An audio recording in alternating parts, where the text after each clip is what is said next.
Aujourd'hui, c'est Café Plante.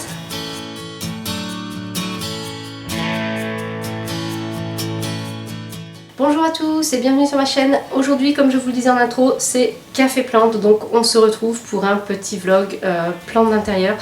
Alors c'est le genre de jour où la lumière est compliquée. Je vais avoir le soleil dans l'œil, donc les yeux qui plissent, la lumière assez forte, etc.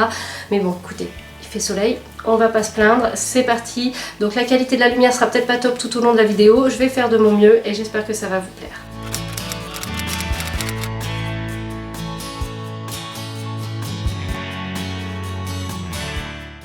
Bon, ma tasse est déjà terminée, donc elles sont toujours trop petites les tasses pour moi.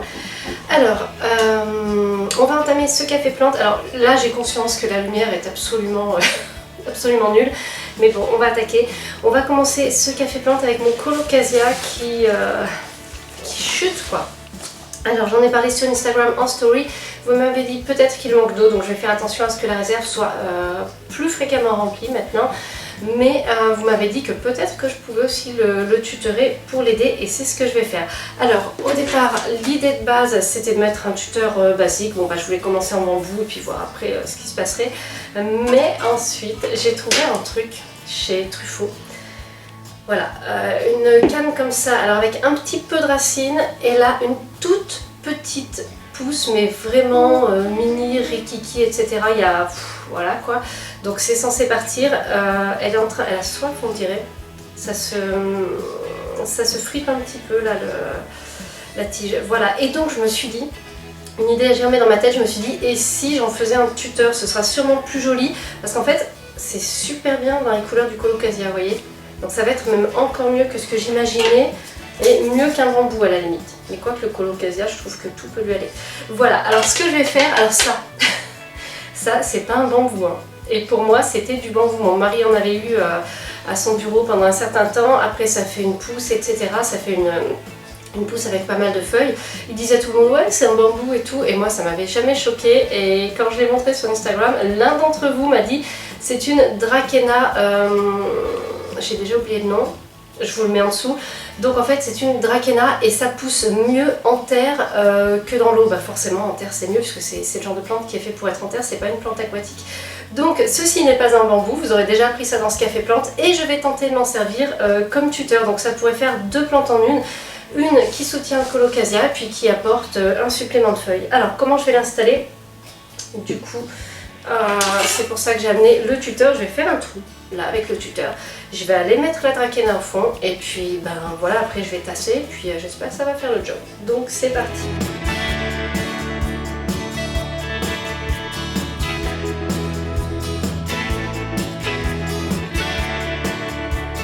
Et donc je prends ma Dracaena qui a 2-3 racines au bout de la tige. Je vais venir la placer là. Voilà. Tac, tac, tac. Et là j'ai des cyarides sur celui-ci, j'ai des cyarides sur plein de plantes.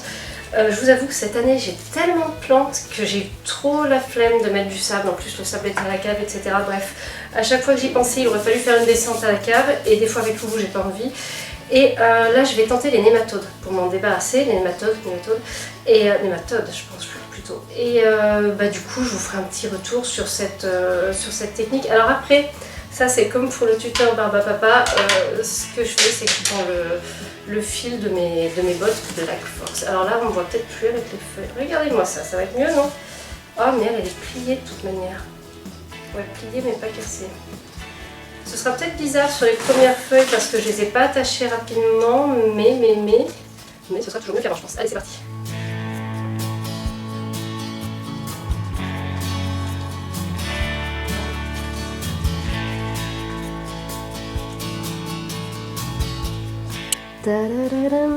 Voilà, et ce que je vais faire c'est un bon arrosage parce que vous m'avez dit le colocasia vaut mieux qu'il ait les pieds dans l'eau et j'ai eu du mal à le faire au moment des fêtes parce qu'il y avait le sapin de Noël juste devant et je vous avoue que c'était un petit peu compliqué parce que sinon il a un pot, c'est un insert Hello à réserve d'eau donc normalement c'est parfait pour ce genre de plante je pense.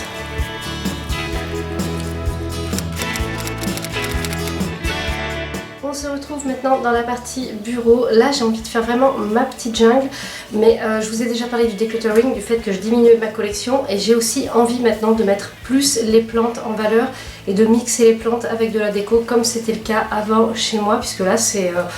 il n'y a plus assez de déco, enfin voilà, ça manque un petit peu d'identité je trouve. Et alors ce que je vais commencer à faire, là j'ai pas mal de petites plantes, il va être temps de les rempoter. Alors entendons-nous bien, là on est à peine en janvier, on est à la mi-janvier, je vais vous poster le café plante peut-être un petit peu après, on n'est pas encore dans la période la plus favorable pour rempoter, mais moi là j'ai vraiment besoin de changer un petit peu tout ça, de faire évoluer les choses, donc je vais prendre un petit peu d'avance sur les rempotages, et je pense pas que les plantes vont en souffrir trop parce que je sais pas chez vous. Mais chez moi, enfin d'après ce que vous m'avez dit sur Instagram, chez vous c'est pareil, les plantes ne sont pas vraiment entrées en repos cette année. J'ai plein de plantes qui font sans arrêt des nouvelles feuilles, des nouvelles pousses, etc. J'ai pas le sentiment qu'il y a un repos végétatif comme d'habitude. Moi souvent pendant 2-3 mois je ne vois plus de nouvelles feuilles, plus rien, enfin vraiment c'est même un petit peu frustrant. On voit ces plantes et puis elles bougent plus. Et là cette année au contraire elles ont continué à pousser. Voilà, donc ce que je voulais voir un petit peu c'est comment je pouvais éventuellement réaménager. Il va y avoir sûrement du déplacement de meubles, etc. Quelque chose pour arranger les plantes de manière plus décorative, pour qu'elles soient mieux mises en valeur, etc. Et puis du coup il faut que je commence bien entendu par voir quel pot et quel cache-pot je vais donner à chaque plante, à chacune notamment des petites plantes qui vont avoir vraiment besoin d'un rempotage. Alors déjà hier j'ai commencé à assembler des pots dans des cache-pots parce que j'ai un autre problème, c'est que j'ai énormément de pots et énormément de cache-pots d'un autre côté, et des fois je me retrouve coincée, je mets une plante dans un pot, par contre j'ai pas de cache-pot qui va bien en termes de dimension. Donc je me suis dit qu'une des premières choses que je pourrais faire ce serait déjà d'assembler des pots avec des cache-pots pour savoir si je veux ça, il y a un pot qui va avec, parce que sinon... des fois c'est un petit peu infernal et on se retrouve, moi je me retrouve des fois comme ça avec un pot juste à nu, alors que souvent je préfère qu'il y ait un petit cache-pot qui aille avec, c'est plus joli. D'ailleurs vous voyez là j'ai préparé toute ma sélection déjà de pots et cache-pots. J'ai aussi pas mal de pots en terre cuite parce que la terre cuite j'y reviens pas mal pour les plantes d'intérieur, hein, pas vraiment pour le balcon mais pour les plantes d'intérieur. Donc j'en ai pas mal et je vais sûrement en acheter des gris. Si vous me suivez sur Instagram, vous savez que je suis tombée amoureuse d'une plante en jardinerie. Malheureusement elle était bourrée de cochenilles donc je ne l'ai pas achetée, surtout pas achetée. Mais ça m'obsède un petit peu, et c'était un Rhipsalis super joli. Il était dans un pot en terre cuite mais gris. Et ça me parle, ça m'a trop plu. Donc je pense que je vais peut-être aussi faire l'acquisition de quelques pots en terre cuite de couleur grise pour avoir aussi un autre effet déco. J'en profite pour vous donner un petit conseil, comment utiliser des cache-pots et notamment des cache-pots assez hauts, comment choisir son cache-pot. Ce qui est important déjà... Alors attendez, je vais montrer le truc... voilà. Ce qui est important déjà c'est que le pot ne soit pas collé complètement au bord du cache-pot. Il faut qu'il y ait un petit peu d'air qui puisse respirer, que l'air puisse passer pour qu'il y ait quand même une évacuation de l'humidité qui peut s'accumuler en dessous. Au fond du cache-pot ou même au fond tout simplement au fond du terreau. Voilà, ensuite si vous avez un cache-pot super haut avec un pot de taille normale, parce qu'on a rarement des pots quand même en hauteur, vous pouvez tout simplement mettre, j'espère que vous voyez, moi je vois rien.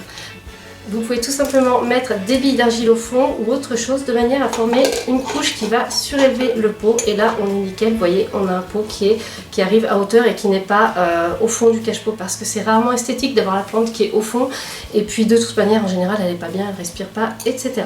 Voilà, donc deux petites astuces par rapport à l'utilisation des cache-pots, et maintenant on va essayer de voir qu'est-ce que j'utilise pour qui. Alors là déjà il y a une plante que j'adore, mon Peperomia angulata, qui me vient de l'une d'entre vous, j'espère que vous voyez bien.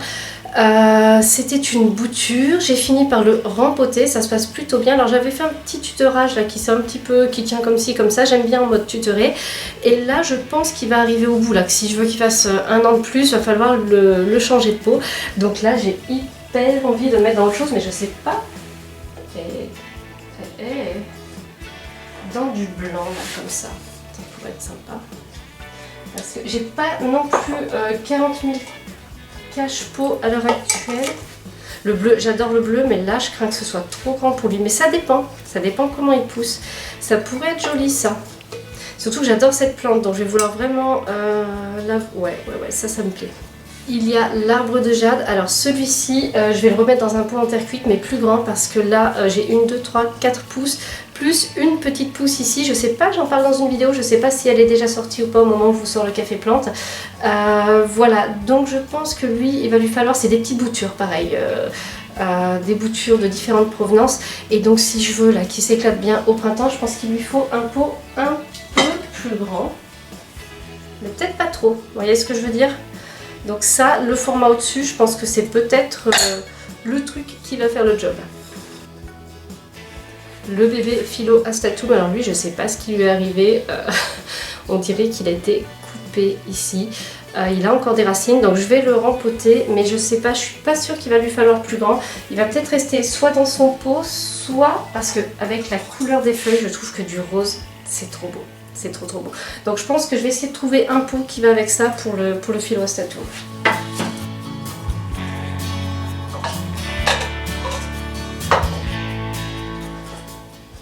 J'ai celui-ci, alors... Les racines, elles se sont bien promenées. Donc là, vraiment, il va falloir le rempoter. En fait, j'avais envie de le mettre dans un cache-pot rose. Attendez, je vais vous montrer. J'avais envie de le mettre dans un cache-pot rose parce que je trouve qu'avec la couleur du feuillage, ça le virait super bien. Mais je n'ai pas de grand cache-pot rose, sauf celui du Pothos Enjoy. Donc, je sais pas, parce que je pense que... le Pothos Enjoy, je le rempoterai peut-être, mais peut-être dans un pot de même dimension, ça je suis pas sûre vraiment dire. Alors attention, là c'est le moment où je vais faire des catastrophes. Je vous montre un truc avant d'attaquer les rempotages. Alors les rempotages, ce sera pas pour le café plante, ce sera pour une autre vidéo. Je stocke du sable pour le jardinage dans un grand pot de crème fraîche. Je trouve ça dans les restaurants tout simplement. Et ça me permet d'avoir une quantité de sable transportable en fait. Parce que sinon le gros sac de sable il est très lourd à manipuler pour moi. Assez compliqué, assez embêtant à refermer, etc. Donc ça c'est la petite solution que je me suis trouvée il y a peu et c'est pas mal du tout. Et après ça ferme bien. On continue le café plante. Alors j'ai déjà rempoté l'arbre de jade, je croyais avoir filmé mais en fait ça ne tournait pas. Voilà, donc là on va se faire le peperomia. Alors lui je vais lui faire un mélange de terreau pour plantes d'intérieur avec de la perlite. Voilà, donc d'abord je vais vider un petit peu. Alors là les plantes sont un petit peu trop sèches, j'ai envie de dire, pour... le terreau est presque un peu trop sec là pour rempoter, mais j'ai pas voulu décaler le tournage et j'ai pas voulu faire exprès un arrosage juste la veille au soir alors que c'était pas le moment où j'arrosais, donc mais ça va, les racines se détachent assez bien, c'est ce qui est bien quand on arrive quand même à ne pas trop négliger ces plantes, ce qui est mon cas depuis que j'en ai moins, ça va beaucoup mieux. Donc franchement, diminuer ma collection, ça a été vraiment une très bonne idée. Alors vous me posez souvent la question, ouais, t'enlèves la terre autant que ça? Ouais, parce que souvent la plante a bien consommé les ressources du terreau, donc plus je dégage les racines, plus je vais pouvoir mettre du nouveau terreau et donc la plante aura donc un terreau nutritif, elle en aura beaucoup plus. Donc je trouve que c'est pas mal quand on peut arriver à le faire sans abîmer les racines. Voilà. Donc là, cette fois-ci... Oh non! Oh, je déteste ça. Ça arrive de casser des racines, de toute façon, c'est pas un drame. Voilà, donc je vais la rempoter dans ce pot et elle va aller dans le cache-pot rose comme j'en avais super envie.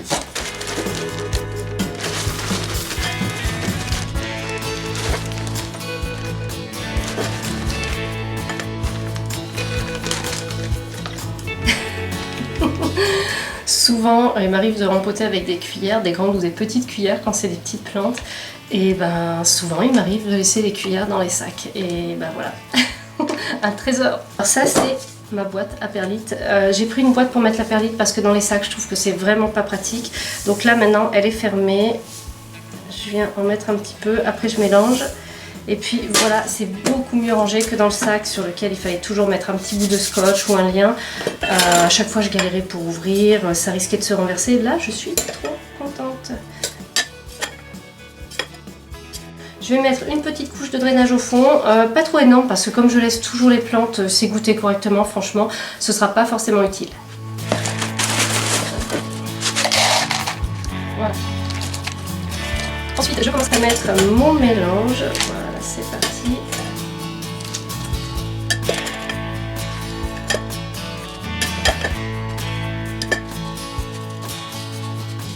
Et voilà, c'est terminé. Et là, je viens le placer dans le cache-pot rose. Alors, je vais lui faire un bon arrosage après le rempotage, mais là, je suis trop contente.